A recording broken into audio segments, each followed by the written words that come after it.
So I was supposed to do a live yesterday on Friday, but of course, whenever I schedule stuff, I literally never have anything to do. But of course, whenever I schedule something, like without a doubt, something ends up coming up. So basically, what we were doing is got a call from one of the sub crews. There was apparently an issue at the job site that, or actually, the customer called and said, "Hey, the crew's saying that we need to basically, grind stumps." And everything else. And of course, I was the one that went out to this estimate.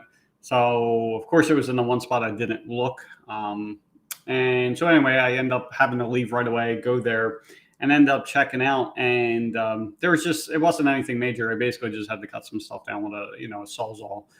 So it was no big deal.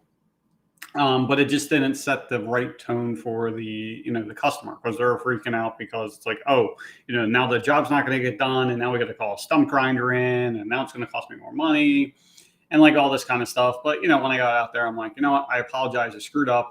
This was literally the one spot I didn't check. Everything else looked fine, so I didn't even think there was going to be an issue.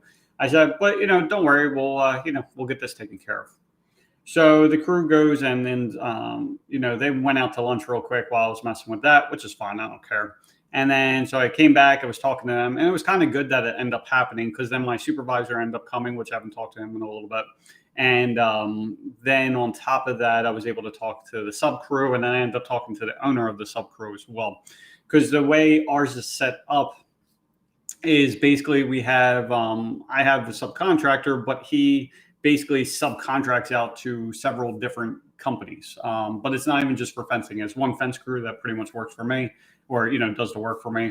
And then he has irrigation crew and paper crew and like all kinds of other stuff going on. So it's a really nice setup. And for a lot of business owners, it might be a better setup than actually owning a business, because like if you want to actually do the work and stuff like that, it might end up working out for you. So anyway, so I got to talk to them, because there's just several things that we're going to be doing. And then I'm looking at what this crew's doing. I'm like, if we like tweak this and this, like you really could like increase your productivity like crazy amounts. Right. And it's good for both of us, because at the end of the day, if I can make his life better and make him more profitable, well, if he's more profitable, then I'm going to be more profitable as well. Right. So sorry, yeah, just got back. For the first one. Okay, sorry. My wife, it's snowing today, and then my wife had to go. My daughter does not sleep unless she's like driven around in the car or walking outside. And of course, it's snowing, so I was just worried that she about driving. But she's just staying in the neighborhood. But she's back out front. But anyway, so yeah, at the end of the day, like I've talked about several times where you got to me personally, it makes it a lot easier, especially as a fence company, that basically just hire subs, they do the work. And as long as you find the right ones, like it's a great relationship to have. Makes things a lot easier. Their communication's on point. There's just certain things that like they could do differently to make more money. And if you basically, at the end of the day, the more value and the more help that you provide the others, the more money and value you're going to receive in return. All right. So anyway. So the point of this video, right? How, basically doing this cost me at least $500,000 in 2021. And it sounds crazy, but it's true. And so basically what it is in a nutshell is I was talking to one of the guys, and, he was like, he's in his second year of business. He's probably going to end up watching this, but second year of business. Did really good for the first year. Did like $500,000. Not even a fence guy. He's like, I'm just going to start a fence company. Hired subcontractors, pretty much like the model that I'm doing. And but so we did 500 grand, which is great. And then trying to get it to at least $1 million this year, which is definitely 100% possible. And then, but then he's like, I'm getting I got a warehouse, and then I want to that way I can buy materials in bulk and this and this and this. I'm like, well, be careful, because your situation sounds exactly like mine does. And basically what happened for me is like in my second or third year of business, we hit 500. I think we did like 550 grand. And then on the following year, we did 1.2 million. But the problem is that at the end of the 550 grand, just say that was 2017. Yeah, at the end of 2017, I wanted to get a warehouse, because same thing. I'm starting to look at all my like the invoices and stuff. I'm like, shit, well, I'm paying a ton of money to my supplier, And if I would just basically buy in bulk, then I would, if it's a 20% difference in the materials, like that could be like, I think I figured out the numbers before, and it was like at that time it was probably like it was like $60 or $75,000 that I would end up saving. So I'm like, this makes perfect sense. Like we don't have to do anything else. We just do that, and that's going to make a big difference. Well, the problem with that is that at the time I was working 80 hours per week. I was out doing estimates. My wife was doing the like phone calls, emails, all that kind of stuff. And so in order to do this material, then I had to hire someone to deal with it in the warehouse. Well, I don't know what the hell I'm doing in a warehouse, right? I don't know the right way to basically where to put the materials. I don't know the best way to basically, get them ready for the jobs. There's a lot of things that I don't know how to do. So I hired someone, and like, obviously, they didn't have any experience. I don't have any experience. So like, I really should have been managing them, but I was already working 80 hours a week, doing all the other shit. So what ended up happening is there was just constant issues, sometimes the jobs weren't ready. Actually, that didn't happen too much, but it was basically came down to like the organization factor, right? So they didn't, the stuff wasn't stacked like it was supposed to. Like I showed them how to strap it down and things like that and shrink wrap it, but it just wasn't done 100%. So we had a few jobs where basically they were loading it onto the trailer, and because it wasn't packed correctly, like shit starts falling down and everything else. So obviously that's costing me money with the materials, right? Because they're falling, getting damaged. And we were only doing vinyl, right? And if you don't deal with too much vinyl, like the stuff just scratches if you look at it wrong, right? So if you really can't move it too many times is what it comes down to. And when it's falling apart and everything else when loading it, that was an issue. So that was part of the issue. And then on top of that, it's the time to actually get to the job sites and whatnot, right? Because we went from having the jobs delivered right to the job site to now it's like, okay, you got to come to the warehouse, load it up, and that kind of thing, which they were already at the warehouse anyway. So I'm like, how hard is it? Just, throw it on the trailer, go. Well, when you don't know what the hell you're doing and the shit's falling apart and then you got to repack it and strap it down and this and this and this, it ends up taking an extra like half hour. So what ended up happening is, besides the the cost of the materials, it was the waste of time as well. I'm paying them to get the extra half hour, which doesn't seem like that much, but it's not the cost; it's the opportunity cost, right? So, and by opportunity cost, I mean like I'm paying them just say $20 an hour, but effectively they could be making me like 3, 4, 5, 6, not that much back then, but maybe like $200 an hour, right? Well, so between the swing, that's like $250 an hour, because it's $200 in lost income, and then I'm paying them just say $50, right? Just making up numbers. So it's a $250, cost right there. So if we did 5 jobs a week, it's $1,250, and that could be like $63,000 a year, just because of that, right? So it's huge. So factor all that kind of stuff in, like it was just one big mess after another. Okay. So how does that get me to $500,000? Right. So obviously just that doesn't, but it's the focus or lack thereof that cost me the $500,000. Right. Because what happens, and this wasn't just a, 2018 issue, but moving forward back into, for last year, 2021, by 2020, we were doing pretty well, right? We weren't doing perfect. Back then I was probably working 30 hours a week, something like that. And we did halfway decent. But, what happens a lot of times is like, at least for me and a lot of other entrepreneurs as well, is like, once you start figuring out one thing, you're like, I can just add this and it's going to make I'll just make all that more money, right? Now, you're going to make a little bit more money, but what's going to happen is, again, it's opportunity cost is what you really need to look at. And the best way to illustrate this thing, right, is like treating your business as a factory. Okay. So basically, as a factory, you have you have your products and you have a conveyor belt, right? And what ends up happening is you get this system down. So like you get the workers in place and they're put in the boxes on the conveyor belt. And then it gets to the point where you're getting more and more inefficient. So then you have a choice where you can basically start speeding up that conveyor belt because they're efficient. So they can go and go and go, or you just start adding more people, right? And as long as you do that, life's pretty easy because it's the same process that you've already been doing anyway. It's just you're adding more people to it or you're quickening up the process. So it makes things pretty easy. Well, instead, what a lot of times we end up doing is like, okay, we are like, this conveyor belt's working. So let's add on another conveyor belt to do something else, right?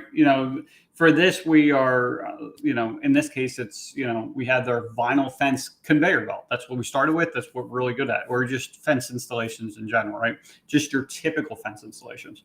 And then you're like, you know what? I'm going to do more custom stuff, or I'm going to do like automatic gates or something like that, right? So what ends up happening is instead of just focusing on that conveyor belt and like I said, increasing the efficiency or adding employees to that or figuring out ways to bring, basically extend that conveyor belt. Whereas before you could only fit like 10 packages on there, but now you can fit like, you extend it so you can make like 20 packages, right? Basically increase the capacity. And the ways you can do that kind of stuff is one, obviously, training or retraining your employees. That could be bringing advertising so that way you have more leads and you're booking more jobs. But because you're making this conveyor belt more efficient, you have it so it's you can just increase the workload, right? And it's not going to really bog down your system. Yeah, there's going to take a little bit upfront to like start managing the people, get them situated, that kind of thing. But it's a hell of a lot easier than starting a whole new conveyor belt. Now, why is that? A few reasons. So when you add on another conveyor belt, there's the cost of the conveyor belt itself, right? So when you start this new form of, business, just say as a fence company, I want to get into staining. Okay. And like I've looked at it and the numbers look really good actually, right? And the only problem with that, and actually going back, the numbers look really good to the point where it actually may be more profitable down the line than fencing is. Now, why is that, right? Our average profit per job is like the last time I checked, just say about $2,900, right? Whereas for staining, I might only make $500. I don't know. I'm just throwing out numbers.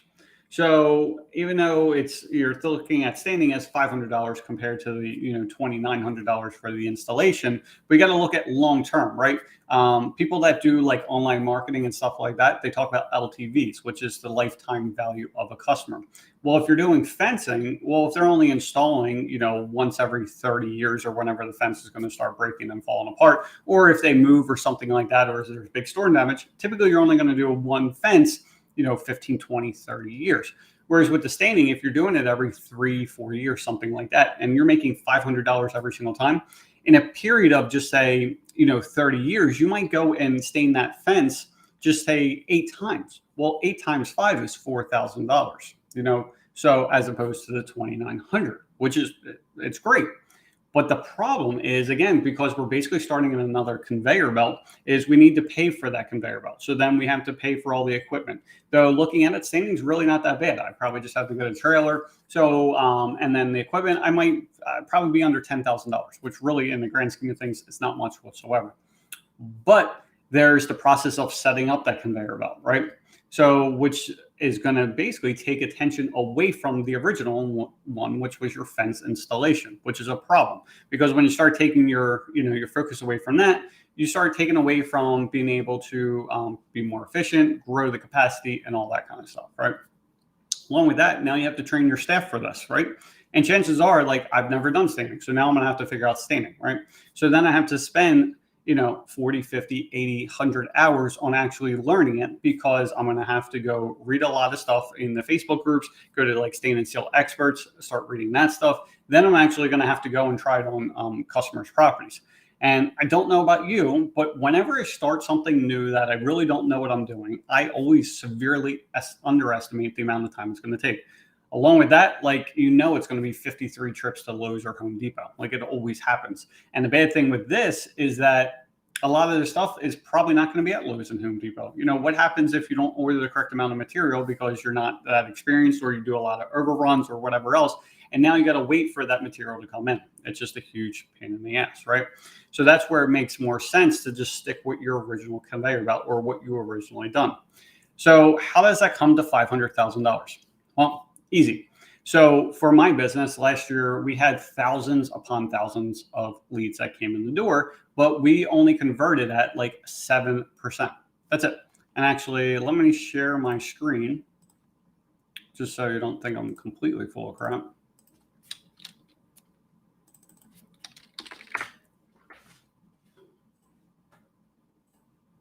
So, and I got this glare because I have this turn. Where am I at? Snapshot.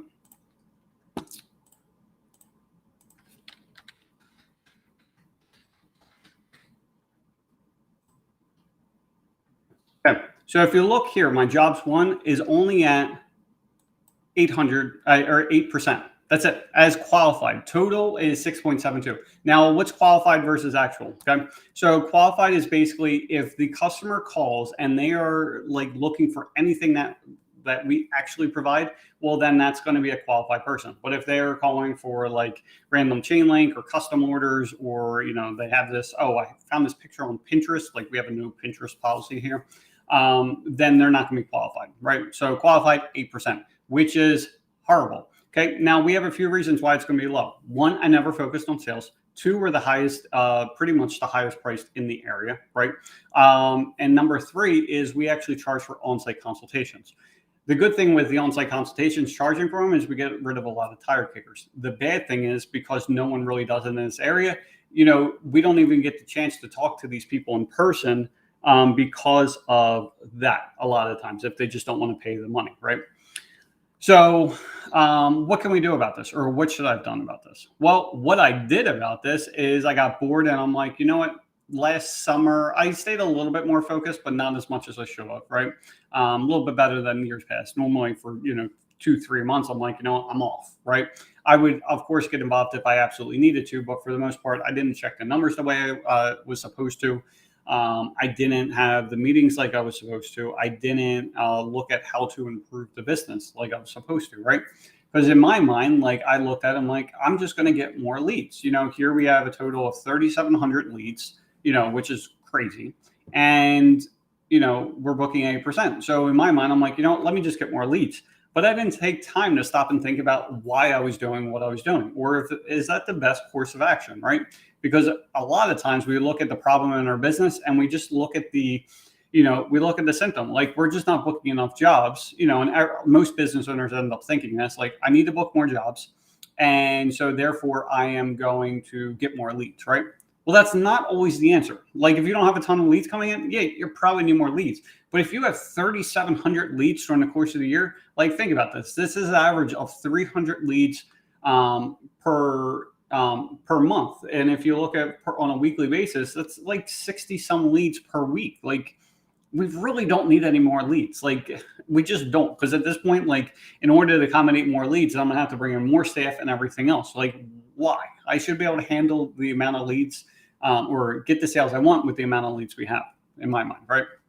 So, but so what did I end up doing? Well, I didn't stay focused on the business. Like I said, I was out there playing, I was surfing and everything else, which is fine. But even during the course of the business, I'm like, you know what? How can I make money in other ways?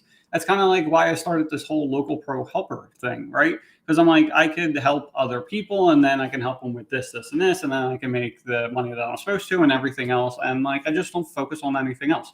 So I was putting my time and attention on this new conveyor belt, which is to make money in different ways. Because I'm like, if I can do it with this, then I can do it with that. And like we did well, like 730 grand in profit. It's not bad, right? So after everything, like I did pretty well. But if I would have just sat there and actually took time to think about what the hell I was doing, well, instead of closing at 8%, like I realistically should be at like 15%, in my opinion. So if you just do even, numbers, okay, so we closed at 8% total. There's 3,100 qualified people, right? So if we are at 3,100 times 0.15 equals 465, right? So if we're at 465 jobs, right, and we're at 729 divided by 250. So 20, okay, so yeah, we were about 2,900. So 2,916 times 400 and I forget the number, 450, somewhere around there. Look at this. $1.3 million in profit I would have had. 1.3. But because I didn't spend the time to focus on the business and I went to something else, I stayed here. And I left my attention basically from this cash cow. Like, I have a golden goose in my backyard, right? And instead of that, I'm like, you know what? You sleep the hell outside. I'm going to go find something else, right? Does that make any sense? No.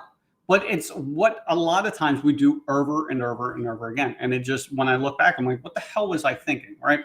So okay, so that was the problem. So now what is the solution, right? Well, right now, I only work about 5 hours a week for this business. Let me stop sharing this. Let me go back into here. So what can I do differently, right? And my situation is going to be different than your situation. Like, I've been able to grow this business, so like I only work 5 hours a week for the fence company, right? So technically, I do have time to start other endeavors, but I have to keep my main focus on the business, on Deptford Fence. That's what I have to do. If not, then I'm like literally like leaving $500,000 on the table, if not more, right? So what do?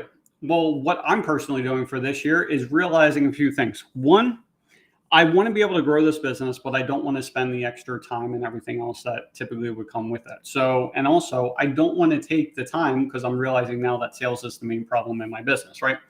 So what do I do about that? Do I spend all this time and energy and effort to learn sales and put together a process and all this other kind of stuff? Because we didn't have a process, right? We basically had all these leads coming in. We talked to them on the phone. We didn't do a good job selling. And then at that point, we just let them go. So I'm paying for all these leads, and I did all this Google My Business optimization and all this other shit only for them to call and then do nothing with them. Like, this makes no freaking sense. Like, I spent 90 grand, on advertising last year, though most of my business does come from Google My Business, which is mostly free at this point. But why do that? Why put in the effort and pay all this money and everything else not to do anything with this customer? Like, shouldn't I figure this out? So my options are, one, to figure it out and put all these processes into place without knowing what the hell I'm really doing. And can I improve the number? Sure. I might be able to get it to from 8 to 10%, during the entire course of the year by putting the focus on this. Or do I just hire an expert and have them do it for me? So that's what I end up doing. Does it cost you more money? Yeah. Like, I'm paying $5,000 a month right now for someone to basically train our staff, and then also to help manage it as well. But what comes with that, right? Well, again, if you look at the numbers and we get it to 15%, which I think we can, if that ends up happening, well, I generate an extra $500,000 in profit. So if I'm paying him, $60,000 this year, who cares, right? I'm still walking away with an extra $440,000 without having to add anything additional to my staff. There's no other upfront cost at all. So 440 grand just by literally spending 60,000, which that also is the same thing that you would end up getting from like advertising as well. A lot of people look at a lot of the costs in their business as cost, but it's not. It's an investment. It's a lot of these things are an investment as long as you're, keeping track of the metrics and everything else. Like, if I had hired this guy, right, and I didn't know my numbers, right, and I couldn't compare them from last year to this year, well, that's just kind of like buying a lottery ticket, right? It may work, it may not work. But as long as you have the numbers in place and you can see that they're directly affecting the bottom line or the sales percentage or whatever you end up hiring a person for, it's worth it. It's an investment. I'm showing it. Like, it's literally black and white. It's just that simple. So that's what literally cost me $500,000 in 2021, is taking my focus away from the company. Now, obviously, I'm still doing local pro helper and stuff like that. But what I end up doing for this kind of stuff is, for the Google My Business audits that I started, not advertising, but, listing in the videos and stuff. Does it take some time? Yeah. But it's also, instead of completely taking my focus away from the business, again, I hired an expert to actually manage that part of the business for me. So that's all I had to do. So it's either you have to keep the focus or you have to bring in someone to do the work for you. Now, obviously, it has to be more, the saying is, delegate, not abdicate. So I can't just hire this person for $5,000 a month and not keep tabs on them, right? So I should be still looking, and I do, but like, I should be looking at the results that they're producing. I should have direct communication with them. I should be talking to my sales staff as well and making sure at the end of the day, that we're getting the results that I want to get, right? Because even though they're an expert, you still have to stay on top of them, because at the end of the day, everyone is human, right? Just because you're paying them money doesn't mean they're going to do what they're supposed to do, right? Just because you're the owner doesn't mean you're going to do what you're supposed to do. Like, there's always got to be some kind of accountability. If there's no accountability, then nothing ever gets done. Because at the end of the day, what I find is when I promise something to someone else, or, in this case, like he says, like, we're doing twice a week meetings. If it were up to me, like, especially in the last like 2 weeks, because our main person is out on maternity leave. So it's been like more of a juggling act at this point.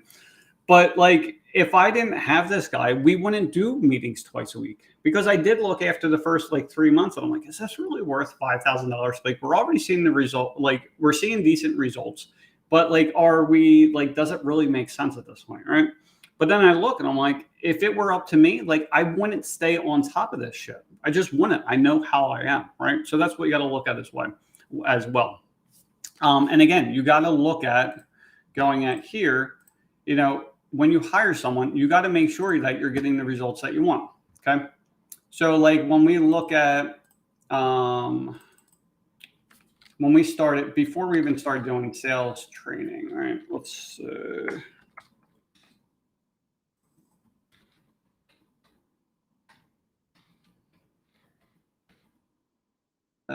there it is, 31 days. I never know how many days are in a month, to be honest with you. So what we're looking at, and I can start comparing numbers. Now, I'm going to say for this month, the numbers don't look that great, to be honest with you, but it's also for a few reasons. So what we have here is like the jobs one is only at 5.3, but also I have to remember that in January, especially because I'm in South Jersey, that the people that are calling now that are actually proactive, right? So they're calling now, they're kind of getting the situation in line. They're trying to figure out how much the budget's going to be. They're trying to figure out like what kind of work needs to be done in the properties and like that kind of thing. And then come in a few weeks, like this number will like just explode. Like, I already know that's going to happen. But the one thing I want to start looking at is like the consultations, because the way we do it again is like we give a ballpark over the phone, then we book the on-site consultation, which we charge $75 or $150 depending on their distance. And then at that point, once we get them, then they go to the jobs. So there's basically different metrics. We got to look at the leads coming in, the on-sites that we're booking, and then the jobs one, right? So if you look here, even though it doesn't look that big, in this person, and the funny part is that this month, the person that's doing this stuff, Haley, she's brand new, like literally brand new. Like, she started in the end of December. She has no sales experience. She has no fence experience, no nothing. So this is going against people that, at this point, they've already had, like for Jess and Jimmy, like Jimmy's had tons of experience. Jess has had, like, at that point, she had like 4 or 5 months worth of training, right? So to see these kinds of results is pretty damn good.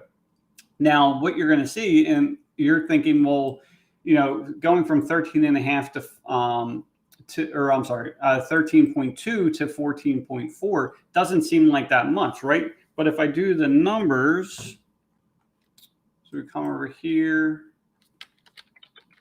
minus 14.39 equals, so 1.18 divided by 13.21 equals. So it's not bad. At this point, it's a 9% increase, right?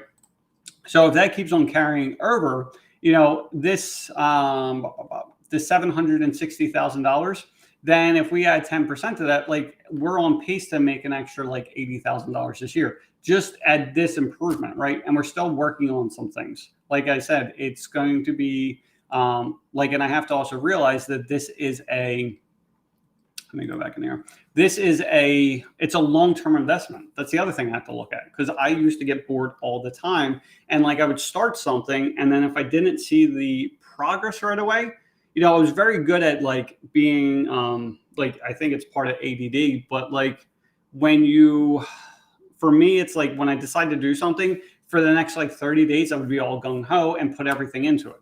But if I didn't start seeing results by like the 30 to 60 day range, well, then I would start onto something else. And then I would do the same thing with the next project and then move on to something else. And then next thing you know, like for 2021, like I probably tried like 8 different things, right? By the time everything was said and done. This year, what I did is I committed to myself, and then it's like, as long as I see progress from this guy. Okay. I'm not saying he's the end all be all. I'm not saying he's the world's best person, but he's a hell of a lot better than I am. Hell of a lot better. And he's at least consistent. Like, he shows up when he's supposed to. He does the meetings when he's supposed to.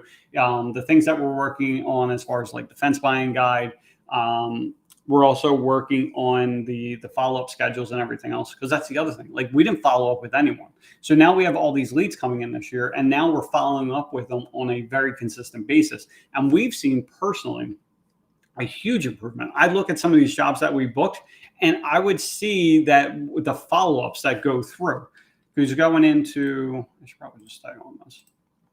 But like what I can see, oops, go into here. I don't know if it's going to do for the, let me just see if this person has it. Or call. Oh wait, where am I going? Call.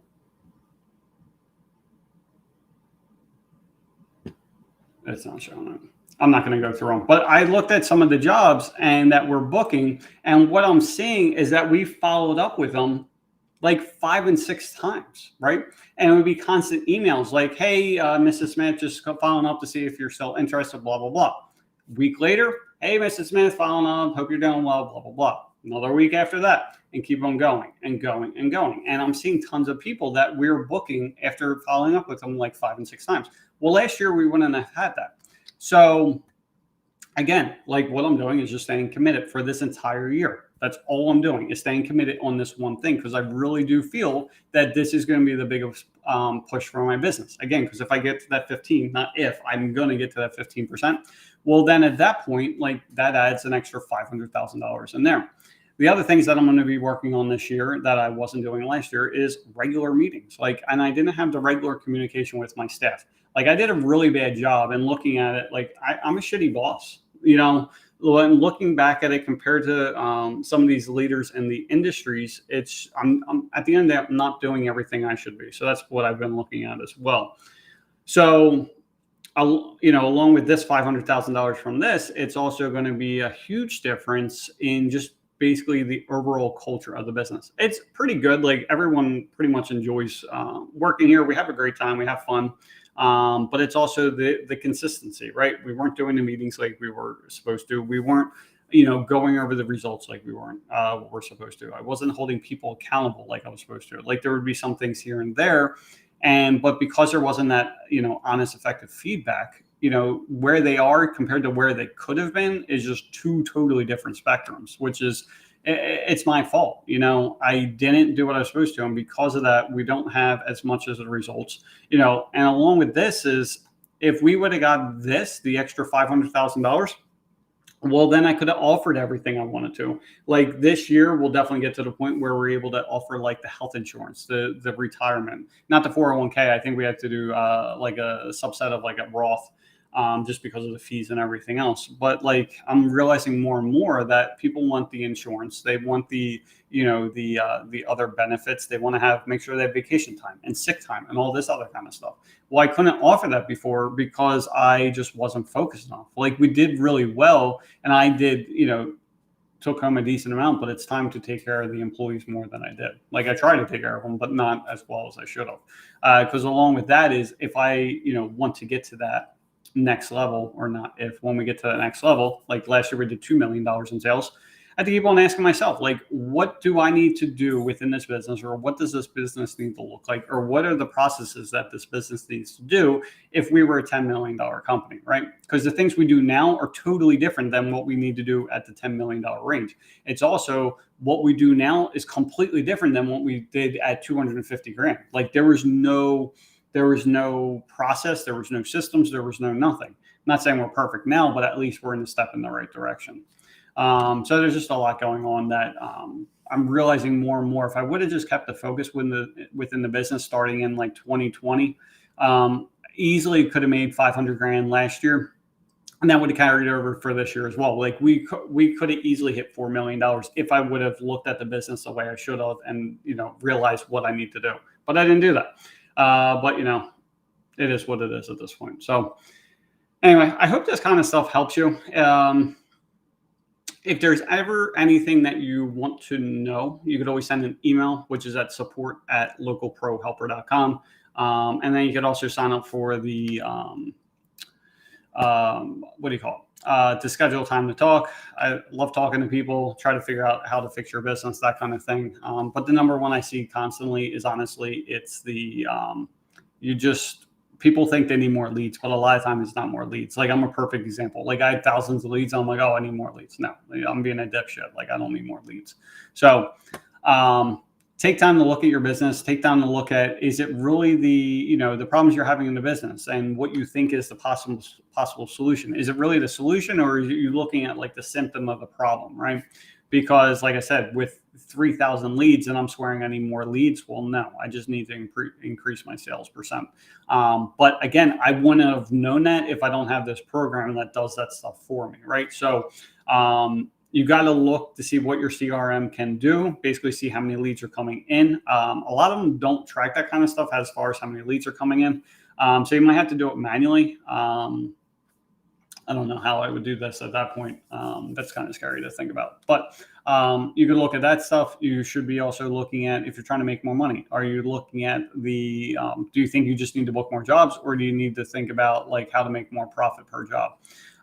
Because that's the one thing that I keep on saying to people, if you do 200 jobs, right? If you're a fence company, you're doing an average of like 4 jobs a week, and you think you need to book more jobs. Well, probably not if you're not profitable enough. And the reason why I know that, because I keep on seeing the same thing over and over, that people, when they go from like a really small company and start growing, they're staying at the same pricing level, and they're basically pricing the stuff the same way they always did, which is typically they're not marking up the materials, and then they're basically charging labor.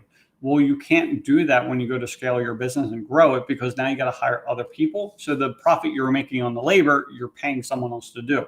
Even though it's, if you're charging just say $50 a post for installation and it's only costing you 35, yeah, you're making 15, but that's really not much money. If you're doing 20 posts a day, that's $300 a day. Like that's $75,000 a year. That's not enough.